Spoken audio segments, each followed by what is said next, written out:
Welcome to this edition of IPA Encounters. My name is John Roskam and I'm the Executive Director of the Institute of Public Affairs.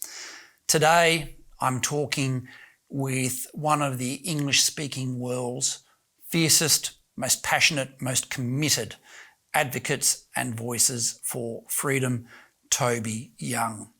We'll be discussing the condition of freedom in the world. We'll be talking about what lockdowns around the world have done to our freedoms. We'll be talking about the role of the media. We'll be talking about cancel culture and, of course, education and what can we do to restore our freedoms. I'm speaking to you today from the Baillieu Maya Media Studio in the IPA offices in Melbourne, and Toby is speaking with us from London. As an IPA member, you're watching this edition of IPA Encounters Live, and you've had the opportunity to ask questions of Toby. We've received some dozens of such questions, and what we've done is we've distilled them to a few key themes that we'll be talking about with Toby today. Let me now introduce Toby. As it happens, Toby and I were speaking on the email in early 2020 about Toby potentially coming to the IPA, to Australia as a guest of the IPA, and of course events conspired against that happening. Despite the title of Toby's 2001 best-selling memoir, How to Lose Friends and Alienate People, subsequently made into a successful film and a play, Toby's career has been one of achievement and success. Toby originally left school at 16 and then returned, matriculated, and then was mistakenly sent an acceptance form for Oxford University. Oxford University then felt unable to retract that offer. Toby attended Oxford, qualified with first-class honours in philosophy, politics and economics, then worked at The Times for 6 months before his services were dispensed with, as he impersonated the editor and did a number of other things. This didn't stop Toby from winning a Fulbright scholarship, studying at Harvard University and then teaching at Cambridge University. Toby started a cultural magazine, then moved to New York to work at Vanity Fair. Toby has written comedies, he's written plays, he was a restaurant reviewer for the Evening Standard and a judge on Top Chef. Toby is currently the associate editor of The Spectator and a regular writer for the Daily Mail and the Daily Telegraph. In 2011, Toby was the co-founder of the West London Free School, which we'll be talking about today. And in 2020, very importantly, Toby founded the Free Speech Union, which we'll also be discussing. Toby is the founder of the website Lockdown Skeptics, which is now the Daily Sceptic, and it has as its message wonderful words: question everything, stay sane, live free. Toby's Substack account is devoted to the football team he supports, Queen's Park Rangers in London, and just a few hours ago Toby filed a wonderful match report on the game that was played yesterday.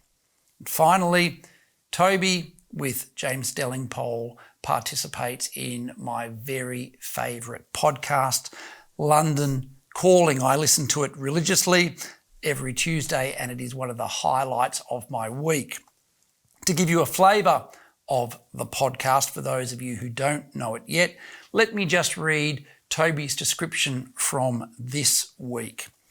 In this special Easter weekend edition of London Calling, James and I talk about the Archbishop of Canterbury's unwelcome intervention in the immigration debate, the Church of England's refusal to ordain Calvin Robinson, QPR's games on Good Friday and the bank holiday, James's hesitation about embracing the chemtrails conspiracy theory, Joe Biden's imaginary friend, the sinking of the Moskva, and how the war in Ukraine is going well or badly for Putin, and in Culture Corner, the BBC's Platinum Jubilee reading list, Slow Horses, Operation Mincemeat, Flying Colours and The Ship.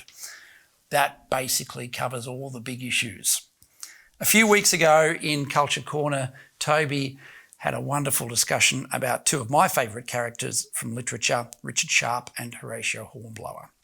So that is London Calling, and we'll be talking about that at the end of this discussion. Toby, there is so much more I could say, but welcome to this edition of IPA Encounters. Thank you very much, John. As I mentioned, Toby, we've received dozens of questions about many topics, which we'll be talking about. But can I begin by asking a question that many have posed, which is, Toby, with your experience in the media, in journalism, in writing, your family's history, how did you come to be the warrior for freedom that you are? Well, I guess I became it started when I was about 13, I think, when I was a punk rocker.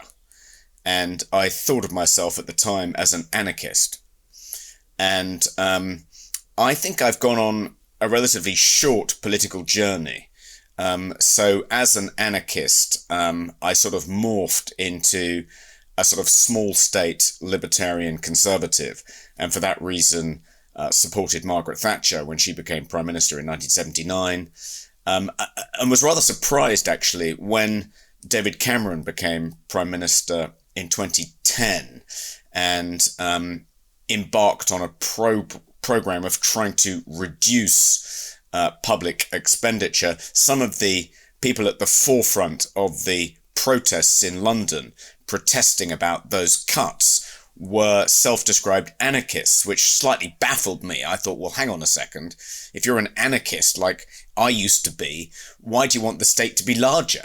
Surely you should be applauding the Prime Minister's efforts to reduce the size of the state. As an anarchist, don't you want to roll back the frontiers of the state, like me? But weirdly, anarchist, there's a kind of schizophrenia, I think, within the anarchist political movement, and they can be quite pro-big state and pro-censorship, in spite of describing themselves as anarchists. The particular reason I set up the Free Speech Union was because I myself was cancelled at the beginning of 2018. So Theresa May, then the Prime Minister, appointed me to a very minor public role. I was one of 15 non-executive directors of a new higher education regulator in England. And within hours of this being announced, the offence archaeologists went to work sifting through everything I'd said or written, looking for evidence that I was an unsuitable person. And it didn't take them long to find it because, I'd been a journalist for, 35 plus years. And I was, it was initially a kind of Twitter storm, which then kind of spilt over. It was a slow news week, spilt over into the mainstream media.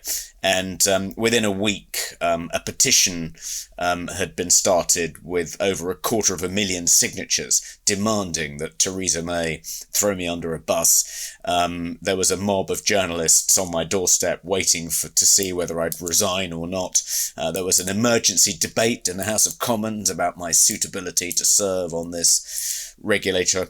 And I ended up stepping down and stupidly apologising for some of the more sophomoric things I'd said on Twitter, after a couple of glasses of wine late at night, and thought that would draw a line under the whole affair. But that turned out to be, the equivalent of throwing raw meat to a shoal of piranha fish. So as soon as I'd stepped down from this new role, they then came after me in all my other roles, and I ended up having to resign from 5 jobs, including my main day job, which paid the mortgage, running a charity for people who wanted to set up schools. So I was well and truly cancelled. When I went through that experience, I became acutely aware that there wasn't a professional body I could turn to for, good, impartial advice about the law, PR, should I or shouldn't I apologise? Would that make things worse or better? And if I was going to apologise, how should I word it? There was no, even though my friends for the most part were pretty good at sticking by me, nonetheless, you do feel quite isolated when you are targeted by an outrage mob for cancellation. And people are a bit reluctant to, put their heads above the parapet and defend you in public, because then, of course, they become targets themselves. And I thought, well, after I'd kind of recovered from this onslaught, I thought, well, someone should really set up an organisation which can provide people who find themselves in the firing line for having, said something silly in the past, or something that wasn't controversial 10 years ago but is now controversial because the Everton window has shifted to the left. An organisation that can provide people who find themselves in that situation with a bit of support, a bit of advice, a bit of solidarity. And so that was really the wellspring of the idea for the Free Speech Union. And we'll talk about the union. Can we talk about how you felt when this occurred to you? So you'd been in the public eye,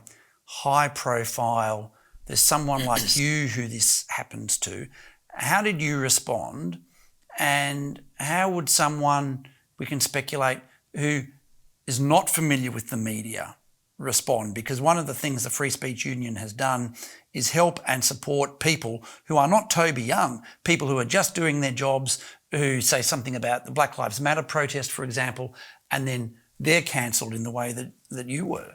At first, John, it felt sort of like a kind of comedy.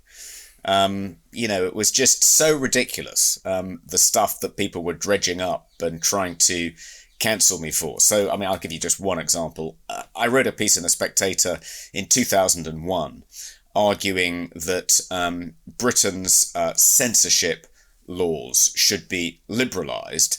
And I talked about how the more liberal censorship regime in Scandinavian countries actually hadn't produced a kind of rash of sexual assaults, but actually seemingly had the opposite effect. One of the arguments against reducing censorship of pornography is that if you make it more widely available, you're going to kind of turn men crazy. They're going to go around assaulting people if their brains, their reptile brains, are stimulated in that way. And the evidence from Scandinavia suggested otherwise. So I sort of wrote this sort of slightly tongue-in-cheek piece about sort of why pornography should be more widely available in the UK. And a mischievous sub-editor at The Spectator put the headline on the top of the piece, "Confessions of a Porn Addict." Because in the piece I described Philip Larkin, the former, the late poet, probably the most celebrated poet of the Second World War, as a fellow porn addict. It was a throwaway line. I'm not actually a porn addict, in the article. But anyway, that's what the sub-editor put at the top. And the offence archaeologist trawled through everything I'd ever written in The Spectator, and found this article with this headline on it. Someone took a screenshot of it, put it on Twitter, and then like hours later, a piece appeared in the Evening Standard. Theresa May under renewed pressure as new university czar confesses to being porn addict. And then that was repeated in the Times the following day. Not the front page, but close to it.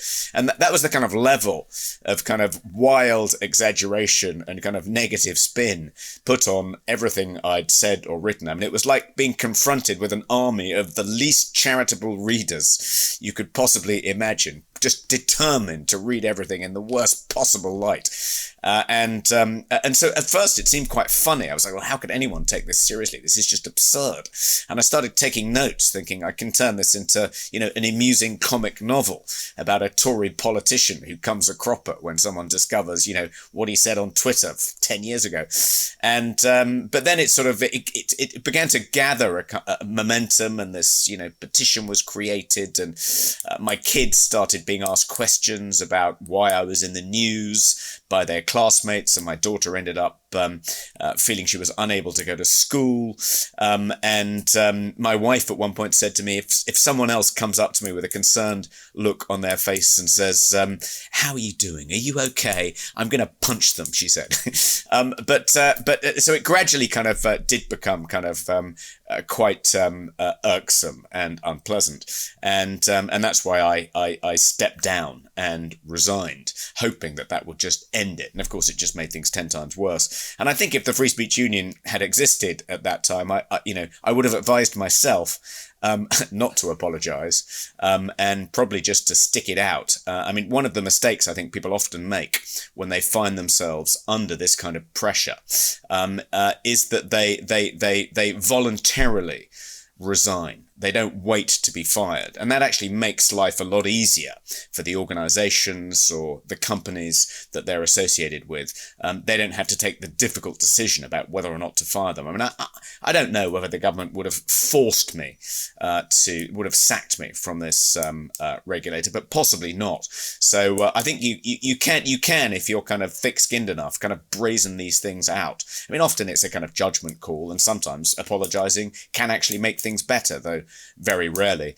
But it would have been great to have had, an organization I could have turned to with a legal department, a press department, and also an organization that could have put me in touch with other people who'd been through similar experiences. That's one of the things we do. I think it's more, it's like, you're watching your career go up in flames in front of you. I mean, it's like literally you find yourself standing in a burning building.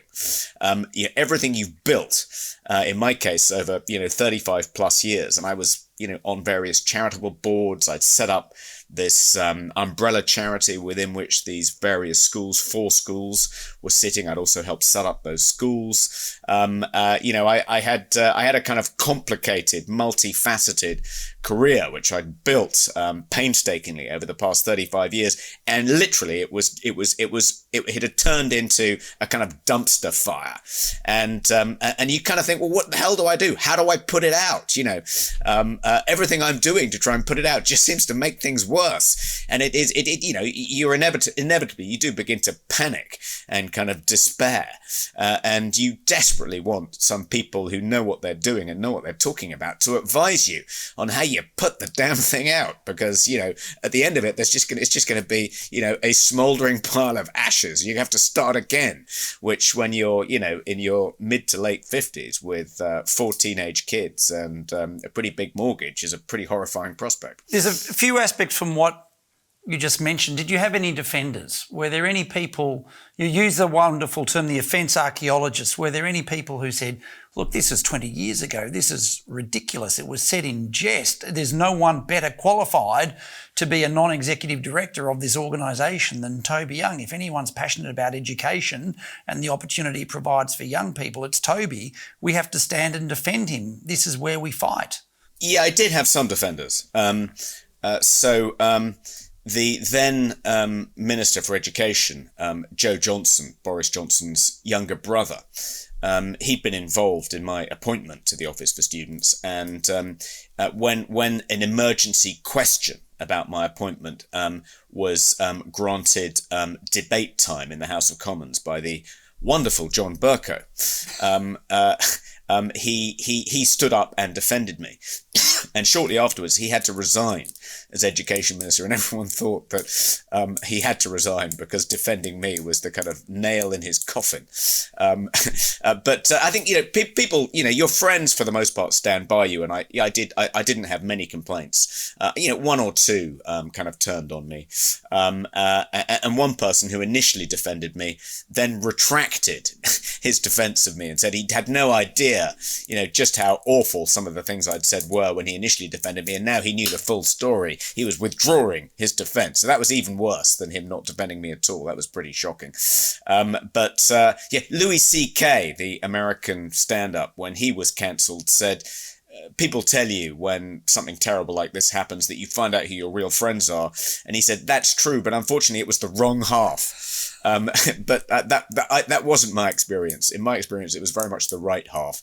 And Fraser Nelson, for instance, the editor of The Spectator, he did defend me. He didn't fire me, and he didn't ask me to give up my Spectator column, which I've been doing, since the late 90s.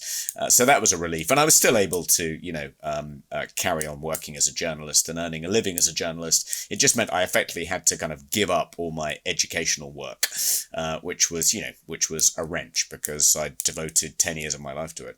And when this happens to someone who's not you, someone who's not familiar with the media, so you mentioned that perhaps they shouldn't apologise or should think about apologising. What would someone in that situation go through given what happened to you? Well, I'll give you an example of someone we helped at the Free Speech Union in 2020. So a guy called Nick Buckley, who set up a charity in Manchester to work with young homeless people. At the height of the BLM protests, he wrote a blog post for LinkedIn on his LinkedIn account, in which he questions some of the more extreme policies of the BLM movement, such as wanting to defund the police, dismantle the nuclear family, end capitalism, and said, is this really an organisation that we want to get behind, even if we are anti-racists? And he said that he thought some of their rhetoric was quite divisive and actually might exacerbate racial tensions in Manchester amongst young people whom he'd been working with for the past 20 years or so, and not actually improve race relations. Very moderate, reasonable points. But at that particular time, that was absolute heresy. And some BLM activists discovered this blog, found out that he'd started this charity in Manchester, started a petition demanding he be fired from the charity he himself had set up. It got less than 400 signatures, but the trustees of the charity panicked and fired him. And initially, he was knocked for six by this. But then I contacted him and said, I've set up this organisation. It was set up to help people like you.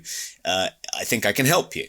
And what we did was I found him a pro bono charity lawyer who then looked at the governing documents of his charity and his contract with the charity, and discovered that he had an open-ended employment contract, which meant that, and he hadn't been fired in a proper way, so the trustees were effectively on the hook for his unpaid salary up until something like 2029.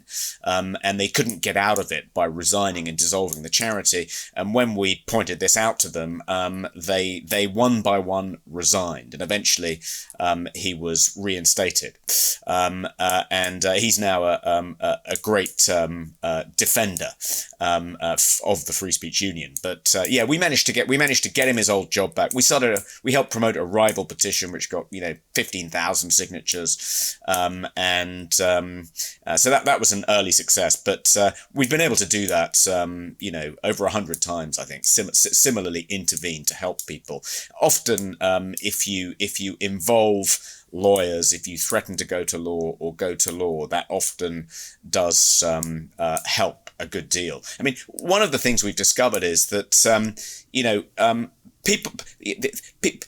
people who want to cancel people for, almost always it's for exercising their lawful right to free speech, but saying something that people disagree with and disapprove of, they like to hunt in packs. And if you stand up to them, if you say, no, I'm not going to cave in to these demands, I think you're wrong, and I'm willing to defend what I've said, and I've got these people standing by me who are willing to defend it too, and my right to say it, often the mob will just disperse. I mean, I've been amazed by how often the mob has just disappeared, just withered away as soon as you stand up to them and push back robustly. And I guess it's the same. It's the story the world over. Bullies rely on the people they bully not standing up to them, being intimidated and scared, and no one around them being willing to defend them. But if you do stand up to them, if you make it clear that you have an army which is at least as big as theirs and every bit as determined to fight for what they believe, often they'll just disperse, they'll just go away, they'll back down. And one of the things we need to talk about is establishing a branch of the union here in Australia. Can I now move on to a topic related to freedom of speech and freedoms? You set up a wonderful website, a wonderful blog that here in Australia thousands, tens of thousands of people looked at every day during the lockdowns, during the government response to COVID. Lockdown Sceptic, now the Daily Sceptic. What happened in your view during the COVID pandemic? What prompted the government's reactions? What prompted the reaction of governments around the world to basically disregard our basic freedoms in the way that they did? Yeah, well, I think that's a really interesting question, John. And there are various theories. One of the differences between James Delingpole and me, which we often debate on London Calling, is that he is a conspiracy theorist. He thinks it was all planned. He calls it the plandemic. He thinks that a cabal of evil billionaires led by Bill Gates were planning something like this for years. And they seized on this opportunity to essentially undermine our liberty. And then censor our freedoms and censor our freedom of speech to even argue about alternatives to lockdowns. Yeah, that was one of the most shocking aspects of the whole thing. I mean, I'm not a conspiracy theorist. I'm a subscriber to the cock-up theory of history, and I think what happened around the world is that governments were faced with these scary pictures coming out of Wuhan in China, followed by pictures of hospitals being overwhelmed in Italy, having to be accommodated on stretchers in hospital corridors, and they panicked. And instead of sticking to their own pandemic strategies, which have been worked out over many years, indeed, instead of sticking to what the original World Health Organization advice was the last time they drew up a document about how government should cope with another pandemic in 2019, they recommended against quarantining healthy people in their homes, closing businesses, closing schools, etc. All of that was thrown out of the window by panicking politicians and officials, I think, who thought, crikey, this is a dangerous pandemic. There's probably not much we can do to prevent transmission, but we have to be seen to be doing something, because otherwise we'll be blamed for unnecessary deaths. And I think a lot of the scientific advisors, public health officials advising governments, they immediately saw this as an opportunity to massively increase their profiles and their influence, and they recommended various things which they probably weren't convinced would work, but nonetheless there was an audience for those recommendations. And after one or two governments locked down, I mean, I think it started in China and then it happened in Italy, then governments around the world within about a 2-week window decided to follow that same draconian policy. That was suddenly became the default kind of go-to response, in spite of the absence of evidence that quarantining the healthy as well as the sick, issuing stay-at-home orders, shutting down businesses, closing schools, turning hospitals into COVID-only emergency facilities. There was no evidence that was actually going to make any difference at all. Very little evidence. It was all based on speculative modelling, which we know is kind of highly unreliable. And there was no effort to try and estimate what the cost of any of these policies was likely to be. In the UK, there was no cost-benefit analysis at all before imposing the first lockdown. Masks initially, the conclusion was, no, there's no evidence masks will make the slightest bit of difference. Don't bother with masks. Suddenly that changed. And again, I think it wasn't because the evidence changed, just because governments thought, well, we need to be doing something. We need to be seen to be doing something. We need a story to tell in 2-3 years' time, when we're next before the electorate, about what we did to try and mitigate the impact of this pandemic. And I think it was just an absolute global catastrophe. Governments across the world made things much, much worse by imposing this completely untested policy, which had dire unintended consequences. And I think in years to come, historians are going to be looking back and thinking, this is probably the most disastrous policy ever implemented by governments. How on earth did it happen? How can we avoid making this mistake again? How do we avoid making this mistake again? And how do we avoid Western democracies, as you've just explained, imposing policies practiced by totalitarian communist regimes? Yeah, well, that Have was we one learned of the lessons? Oddities of the past 2 years. why did Western liberal democracies essentially copy the policy response of a communist dictatorship? There was a very telling interview that Neil Ferguson, who was one of the leading epidemiological modelers, whose famous paper influenced the British government to lock down, predicting kind of apocalyptic consequences if the government didn't lock down, based entirely on his modelling projections. He gave an interview to the Times in which he said that initially he and his colleagues thought that the Chinese response, in which people were literally barricaded in their homes, literally planks of wood nailed to their front doors so they couldn't leave their apartments, and we're seeing a very similar policy currently unfolding in Shanghai at the moment. But he thought that was the right policy response. And if only, we weren't constrained by pesky constitutional laws and a tradition of liberty in the West, then we could follow this response. And then he said in this interview, and then I realized that me and my colleagues had wildly overestimated. I'm not quoting this exactly, but it was something along the lines of, we had wildly overestimated the attachment to liberty, and we thought that governments would be unwilling to order people, to place them under virtual house arrest and to close schools and to initiate business closures that would result in catastrophic economic harm. We naively thought that governments would be unwilling to do this, but we were wrong, and we were delighted to be wrong. Turned out that the attachment to liberty across the West wasn't nearly as deep-seated as we'd feared, and governments weren't nearly as squeamish as we'd feared about placing entire populations under virtual house arrest, effectively shutting down national health services and turning them into COVID-only emergency services. We were delighted to discover that actually they were perfectly willing to copy the communist dictatorship in China. Hallelujah! What does that say about freedom? What does that say? And I think Neil Ferguson is right in that regard. What does that say about our attachment to freedom around the Western world?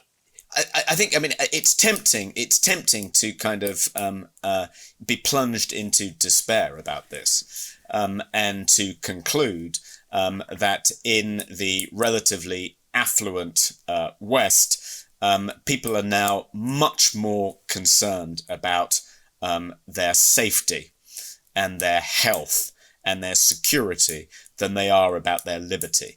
And they're now willing to sacrifice their liberty in order to secure their own safety, particularly when it comes to public health. But I think that I haven't given into that despair. I think that people panicked.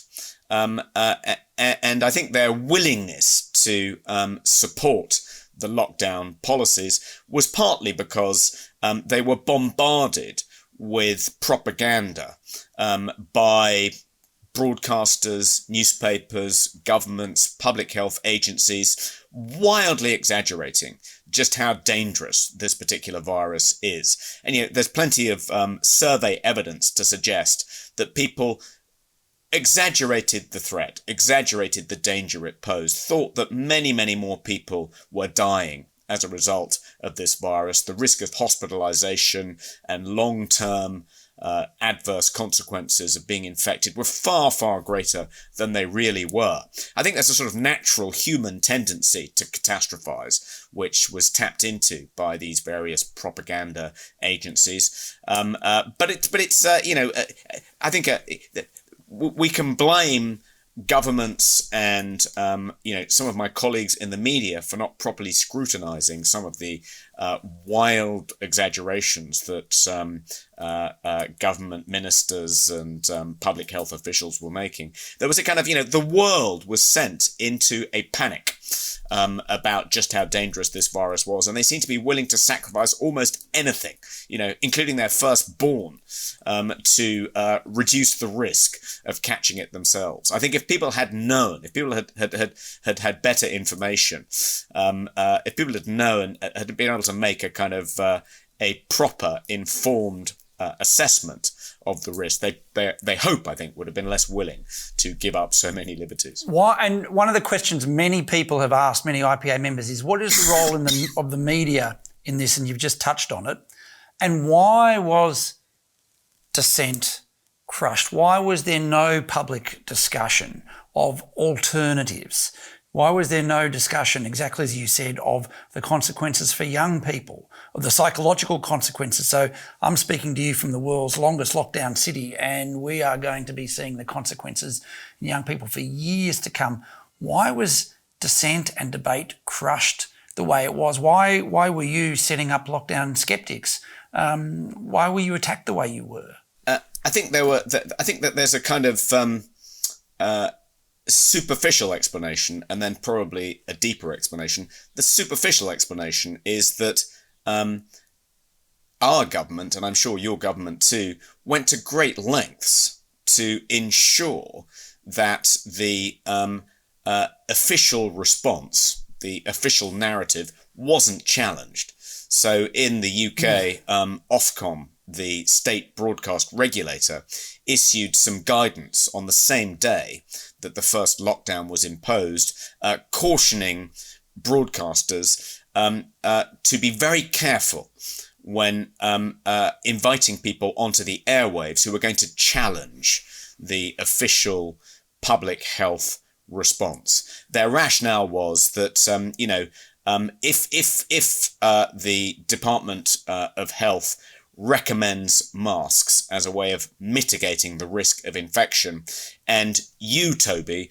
appear on the BBC to tell people that the evidence that masks actually do reduce your risk of infection is extremely threadbare, that might discourage people to wear masks. And they just took it for granted that the official public health response, the government's response, was correct, and that if anyone challenged that response, then they would be increasing the risk that people would become infected, hospitalized, and die.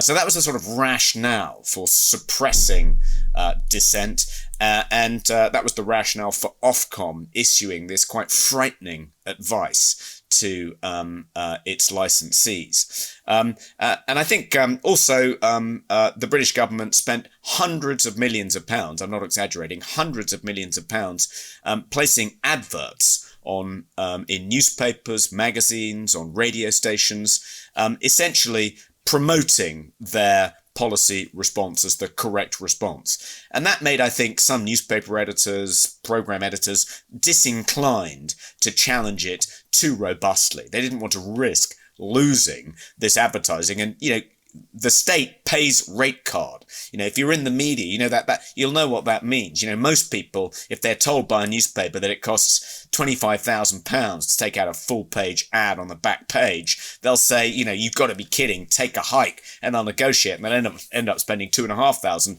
Not the Department of Health. The Department of Health, when it's buying ads, will pay rate card. They'll pay the full price. So, from newspaper editors, this was manna from heaven. And, the other advertising was falling off a cliff during the lockdown because the economy was tanking. And so this was manna from heaven, a way of keeping their businesses afloat. So they were reluctant to threaten that by featuring people like me on their pages. But I think so that's all the kind of part of the superficial explanation, I think. There's one other part of that explanation is that the Bill and Melinda Gates Foundation actually pay newspapers to employ journalists to promote their point of view. So the numerous British newspapers, if you drill down into the kind of small print on their websites, will disclose that some of their journalists' salaries are actually being paid by the Bill and Melinda Gates Foundation. So those journalists aren't likely to challenge the official pandemic response when that response is being heavily promoted by the Bill and Melinda Gates Foundation. Their job is to try and, enforce compliance with that narrative and to discredit anyone who challenges it. But I think that's part of the explanation. But I think the deeper explanation is it was just groupthink. Amongst the kind of educated intelligentsia, the left of centre, liberal elite, the lockdown was just thought to be the correct scientifically informed response. And if you challenged it, that meant you were an uneducated, science-denying, Trump-supporting, knuckle-dragging troglodyte.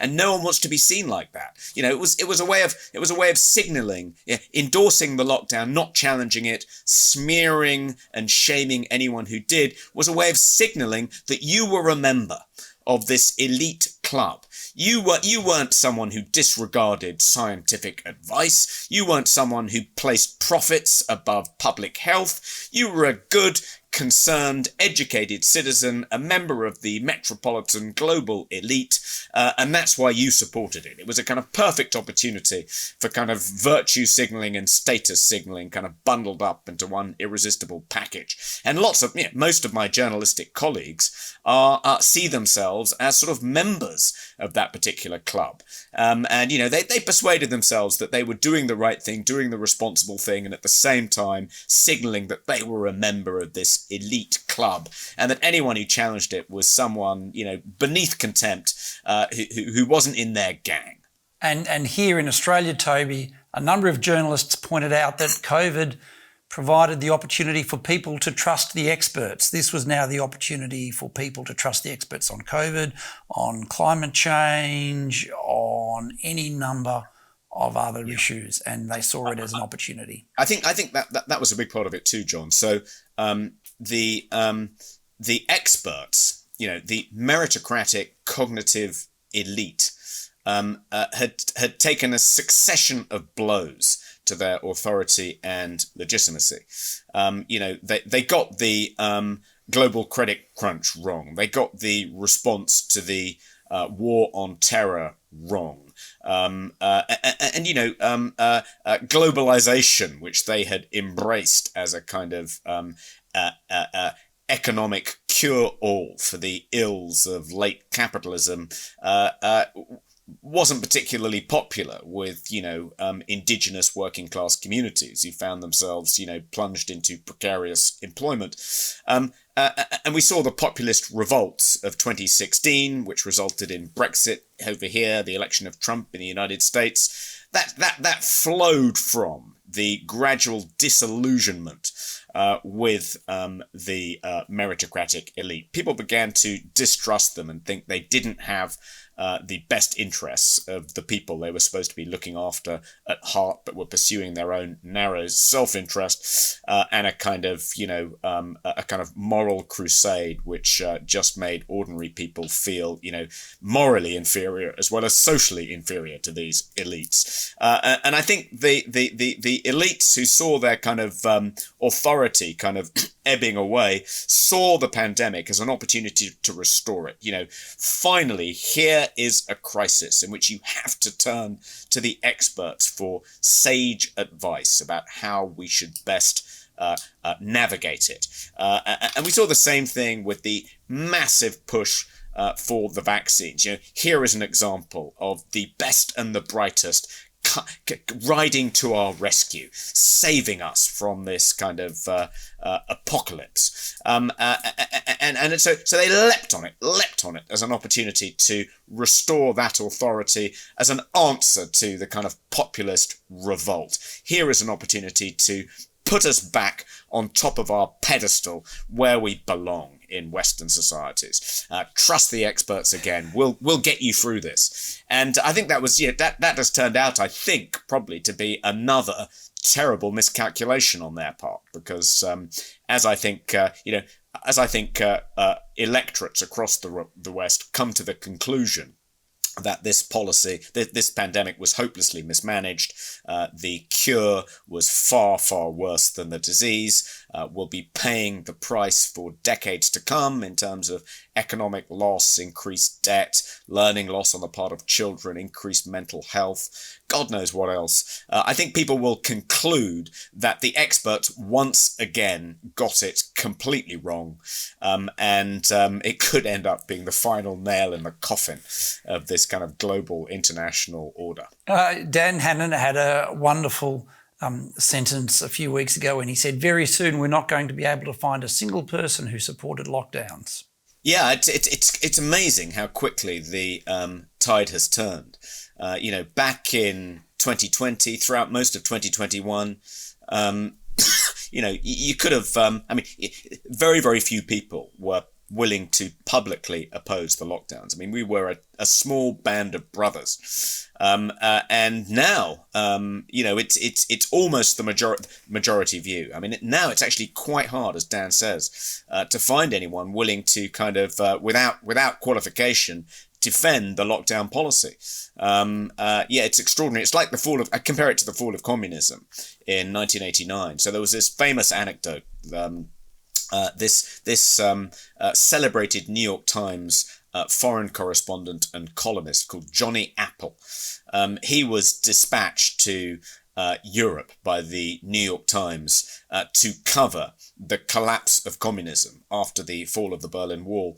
And he interviewed various people, and they were all, people who lived in countries like East Germany, and they were all very enthusiastic about the collapse of the communist control system and the sudden revolution that had occurred, peaceful revolution across Eastern Europe and eventually in Russia too.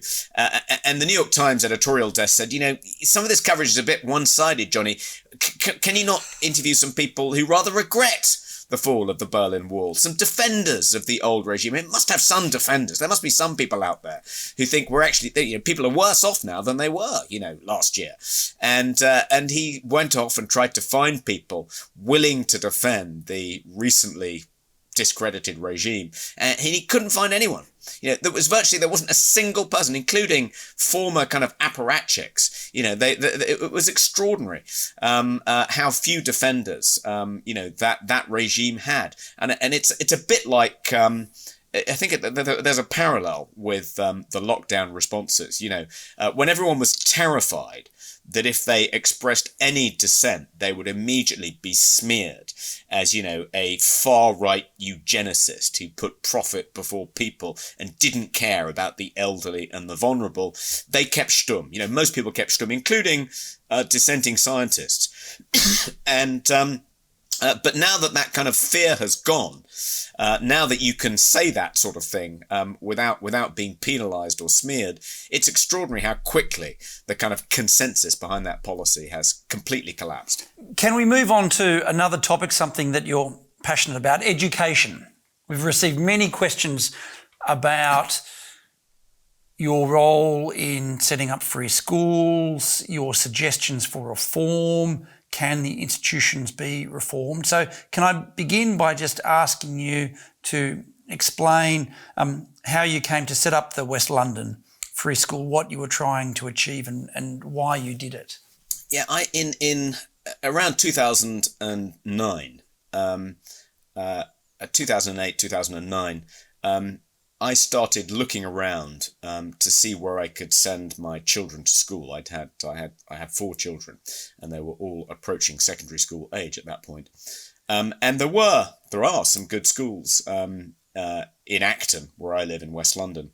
But in order to get your kids into those schools, you either had to be a Church of England, a Catholic, or live within a few hundred yards of the school gate.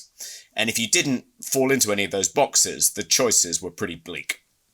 And so my wife and I, having done a little bit of research, decided that we had no alternative but to move to within the catchment area of a good comprehensive school, a good state school.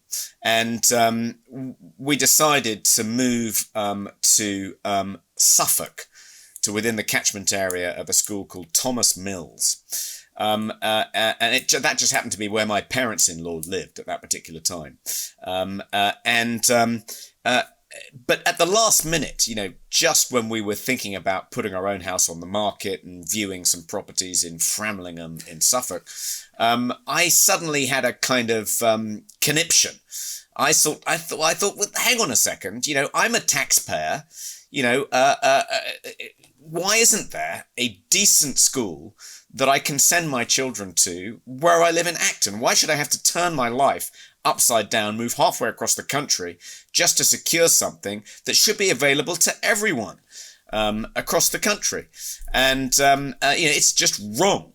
And at that particular time, there was a Labour government, but the Conservative Party were talking about, if they were elected, making it easier for parents and charities and teachers to set up schools, replicating the Swedish free school policy or the charter school policy in the United States. And at that point, it looked as though the Conservatives might well win the next general election. This was about a couple of years out of the general election in 2010. So I thought, I'll get a group of people together and I'll try and set up a school myself. And then when the Tories win a majority, it'll be possible to do it. And I wrote a piece for the Observer, a British newspaper, a Sunday newspaper, I think in August of 2009, saying I wanted to do this and inviting anyone who wanted to help me to get in touch. And about 150 people contacted me, and I held a meeting at my house, and about 50 people crowded into my front room. And out of that group, a group of about 12 people emerged who were willing to do the heavy lifting. And that became the steering committee of the West London Free School project. And within a year, the Conservatives didn't win the general election, but they did well enough to create a government in coalition with the Liberal Democrats. Michael Gove, who was the great spokesperson for the free schools policy, he became the Secretary of State for Education, so it did become easier for groups of parents and teachers to set up schools. And because we'd already done some of the groundwork, we became the kind of path beaters, and we were the first group to sign an agreement with Michael Gove to open a school, and we were one of the first schools to open in 2011. I remember Boris Johnson, who was then the Mayor of London, opened the school and made quite a good joke at the opening ceremony. He said, "Yes, Michael Gove, the Secretary of State for Education, has given a new word to the English language. We give, they gave, he gove. He gove us this school." Perhaps he had to be there. We were told all kinds of things by opponents of the free schools policy. And being, one of the first free schools, if not the first, we were very much in the firing line. And there was an enormous amount of quite well-organised opposition from the teaching unions, from the Socialist Workers' Party, by various left-wing journalists, the educational establishment, the Labour Party. So, it was a real political battle, and I was suddenly plunged into kind of the front line of this battle without having had much campaigning experience. But it was actually, for the most part, great fun. And all the things we'd been told by the critics of the policy, what parent would possibly want to entrust their child's education to a school set up by a bunch of amateurs? You got to leave it to the expert. It would be like a parent sending their child to a hospital run by patients if they got appendicitis. You're tripping if you think anyone's going to want to come to this ludicrous crackpot school. And of course, it was the most oversubscribed school in the country. 10, 15 applicants for every place. We were told, we made Latin mandatory, and we offered children a classical liberal education. Do you want to talk about why you've got a fascinating explanation as to why, for example, Latin is compulsory? Yeah, well, I think there are a couple of reasons. There is some evidence, albeit quite limited, that learning Latin, because it is such a logical language, teaches you how to think in an orderly, logical way. It makes it easier to learn other languages because of the similarity between some of the Romance languages and Latin, Spanish, Italian, French. Also, it's a door, a doorway into the ancient civilization onto which our civilization has been built. And it's you see all these Latin inscriptions on statues and on buildings. And once you begin to pick up a bit of Latin, you realize what it is they say. And, it opens a window into another civilization, which was our predecessor civilization. So there were a number of reasons why, and it also I think it sent a signal that we were a traditional, old-fashioned sort of school that wanted to teach children traditional, old-fashioned subjects. Can you talk a little bit about, in the time we have, those traditional, old-fashioned values of the school that, as you say, parents overwhelmingly want for their children? Yeah, well, we described it as a comprehensive grammar school.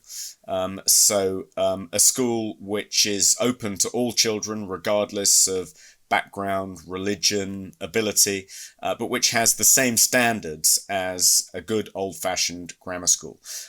So uniform, houses, competition, very high academic standards, and ambition to get every child into a good university, a fairly demanding behavior management policy, so zero tolerance of disruptive behavior, silence in classrooms, and so on and so forth. This particular model has also been called now warm, strict, neo-trad. And the evidence from not just the UK, but from America and around the world, the evidence is overwhelming that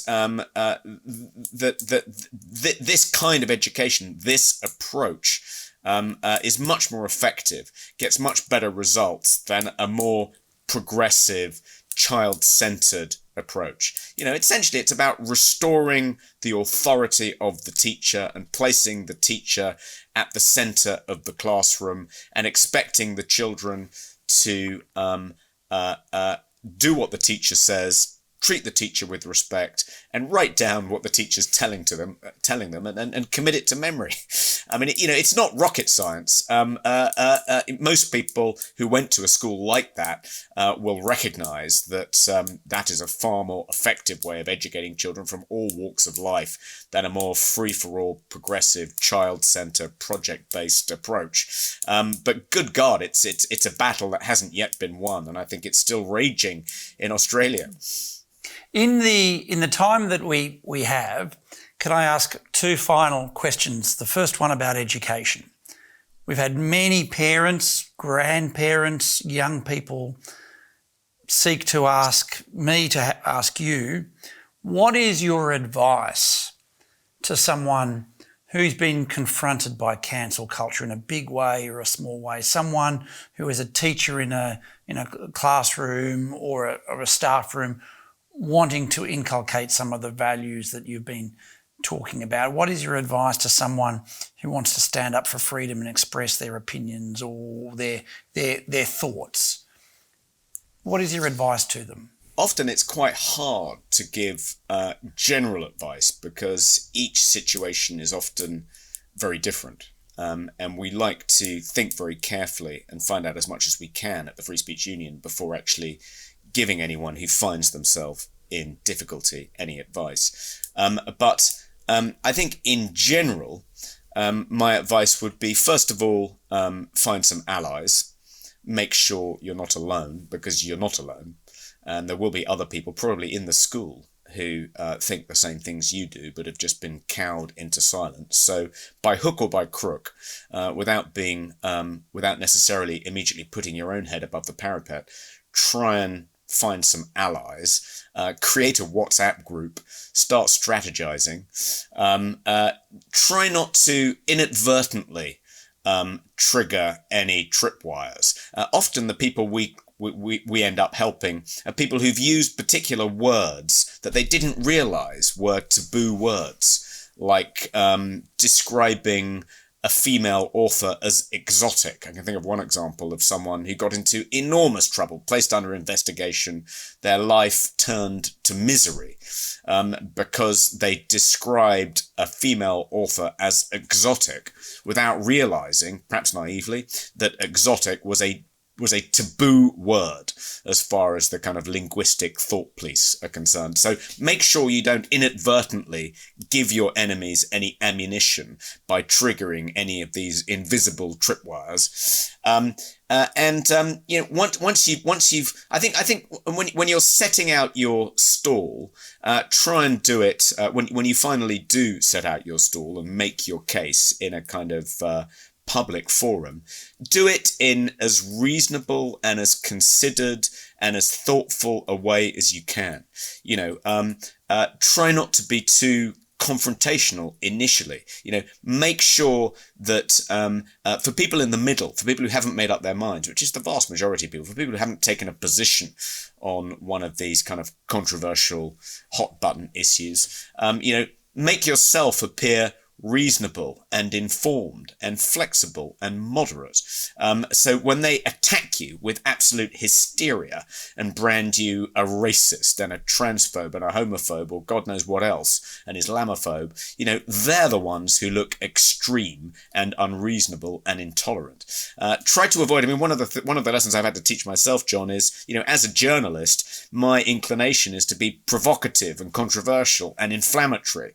And that served me very well as a kind of journalist, writing opinion pieces for the last 35 years. But if you're setting out a policy and you want to win allies and build a coalition and actually win an argument and get a policy through, that is not needless to say, that is not the way to go about it. Be reasonable, be sensible, think politically, force your opponents to be the unreasonable, immoderate ones, and you're much more likely to win that way.